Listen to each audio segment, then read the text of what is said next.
क्या नवरात्रों में जागरण करने से देवी दुर्गा प्रसन्न होती है? दर्शकों, कि नवरात्रि व्रत हो या फिर देवी दुर्गा के 9 रूपों की मूर्ति बनाकर पूजा करना या फिर नवरात्रों में जागरण करना, यह एक मनमाना आचरण है, क्योंकि इन क्रियाओं का वर्णन किसी भी धर्मशास्त्र में नहीं है। और इस विषय में गीता अध्याय 16 श्लोक 23 में कहा गया है कि जो साधक शास्त्र विधि को त्याग कर अपनी इच्छा से मनमाना आचरण करता है, वह न सिद्धि को प्राप्त होता है, न परम गति को और न सुख को ही।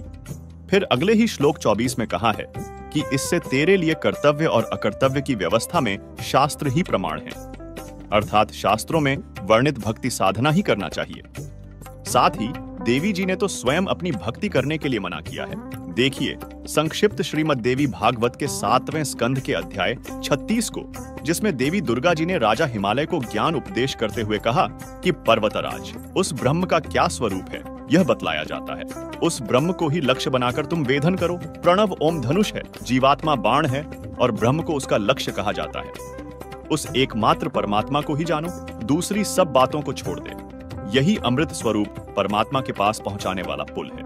संसार समुद्र से पार होकर अमृत स्वरूप परमात्मा को प्राप्त करने का यही सुलभ साधन है। इस आत्मा का ओम के जप के साथ ध्यान करो। इससे अज्ञानमय अंधकार से सर्वथा परे और संसार समुद्र से उस पार जो ब्रह्म है उसको पा जाओगे। तुम्हारा कल्याण हो। वह यह सबका आत्मा ब्रह्म ब्रह्मलोक रूप दिव्य आकाश में स्थित है।